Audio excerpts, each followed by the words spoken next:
Alice's Adventures in Wonderland, Chapter 9, The Mock Turtle's Story.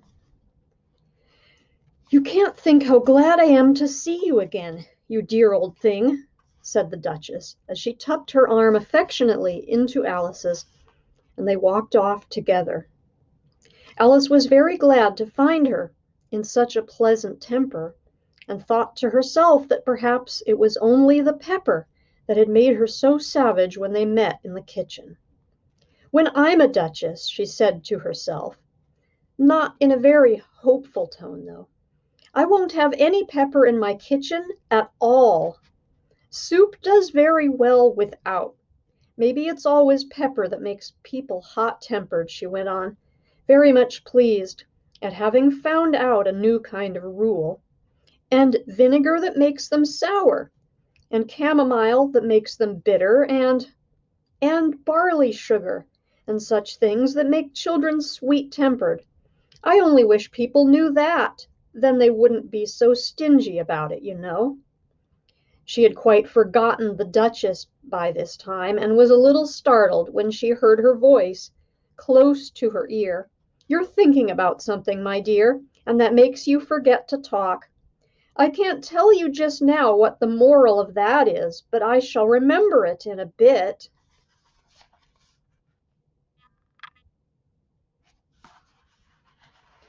"Perhaps it hasn't one," Alice ventured to remark.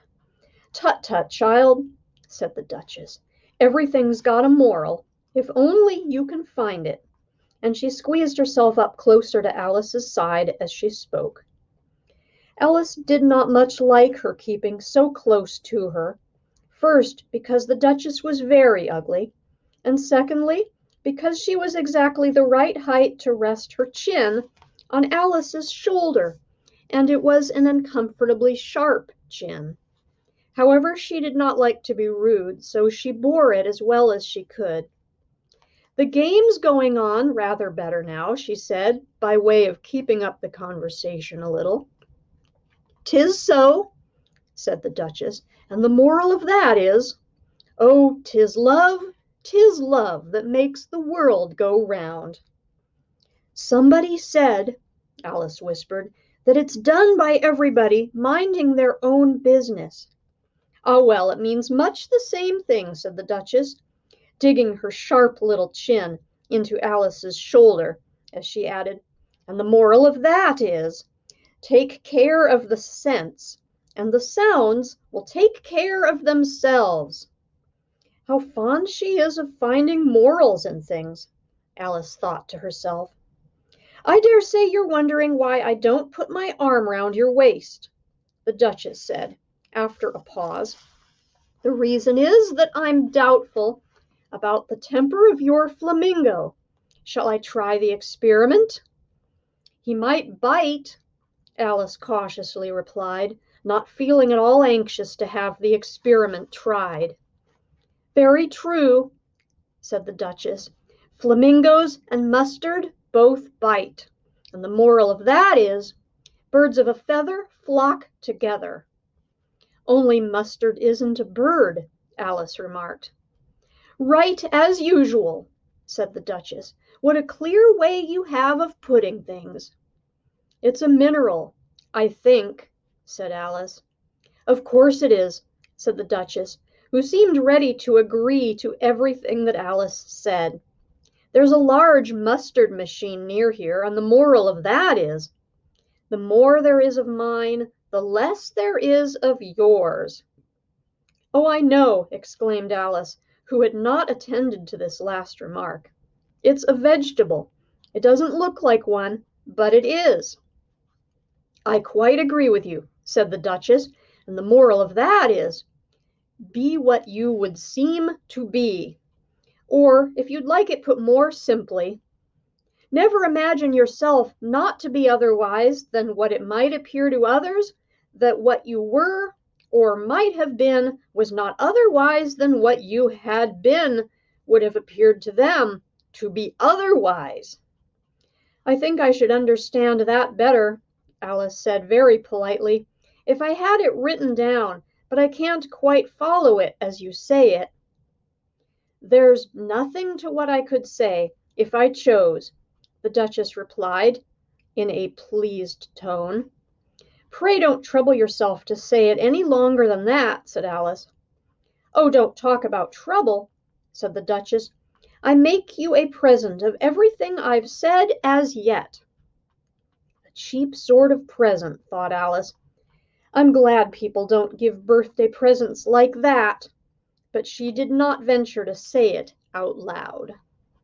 "Thinking again?" the Duchess asked, with another dig of her sharp little chin. "I've a right to think," said Alice sharply, for she was beginning to feel a little worried. "Just about as much right," said the Duchess, "as pigs have to fly, and the But here, to Alice's great surprise, the Duchess's voice died away, even in the middle of her favorite word, moral, and the arm that was linked into hers began to tremble. Alice looked up, and there stood the Queen in front of them, with her arms folded, frowning like a thunderstorm. "A fine day, your Majesty," the Duchess began in a low, weak voice. "Now I give you fair warning," shouted the Queen, stamping on the ground as she spoke. "Either you or your head must be off, and that in about half no time. Take your choice." The Duchess took her choice and was gone in a moment. "Let's go on with the game," the Queen said to Alice, and Alice was much too frightened to say a word, but slowly followed her back to the croquet ground. The other guests had taken advantage of the Queen's absence and were resting in the shade. However, the moment they saw her, they hurried back to the game, the Queen merely remarking that a moment's delay would cost them their lives. All the time they were playing, the Queen never left off quarreling with the other players and shouting, "Off with his head!" or "Off with her head!" Those whom she sentenced were taken into custody by the soldiers, who, of course, had to leave off being arches to do this, so that by the end of half an hour or so, there were no arches left, and all the players except the King, the Queen, and Alice were in custody and under sentence of execution. Then the Queen left off, quite out of breath, and said to Alice, "Have you seen the Mock Turtle yet?" "No," said Alice, "I don't even know what a mock turtle is." "It's the thing mock turtle soup is made from," said the Queen. "I never saw one or heard of one," said Alice. "Come on, then," said the Queen, "and he shall tell you his history." As they walked off together, Alice heard the King say in a low voice to the company generally, "You are all pardoned." "Come, that's a good thing," she said to herself, for she had felt quite unhappy at the number of executions the Queen had ordered. They very soon came upon a griffin lying fast asleep in the sun. If you don't know what a griffin is, look at the picture.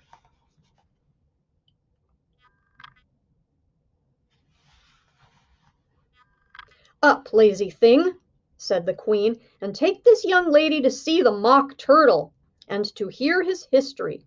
I must go back and see after some executions I have ordered." And she walked off, leaving Alice alone with the griffin.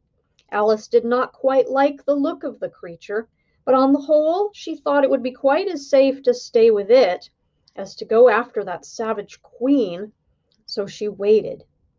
The griffin sat up and rubbed its eyes. Then it watched the Queen till she was out of sight. Then it chuckled. "What fun!" said the griffin, half to itself, half to Alice. "What is the fun?" said Alice. "Why, she," said the griffin. "It's all her fancy, that.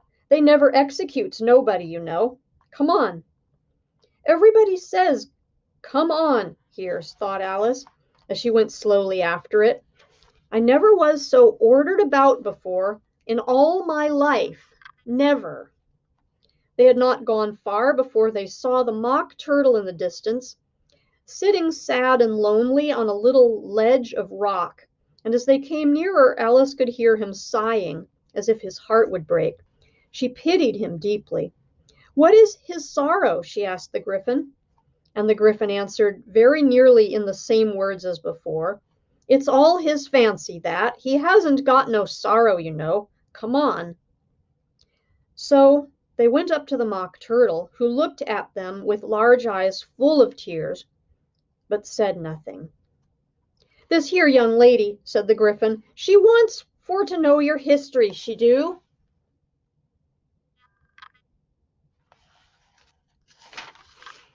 "I'll tell it her," said the Mock Turtle, in a deep, hollow tone. "Sit down, both of you, and don't speak a word till I've finished."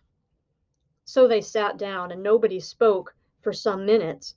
Alice thought to herself, "I don't see how he ever can finish if he doesn't begin." But she waited patiently. "Once," said the Mock Turtle at last, with a deep sigh, "I was a real turtle." These words were followed by a very long silence, broken only by an occasional exclamation of "her" from the Gryphon, and the constant heavy sobbing of the Mock Turtle. Alice was very nearly getting up and saying, "Thank you, sir, for your interesting story," but she could not help thinking there must be more to come, so she sat still and said nothing.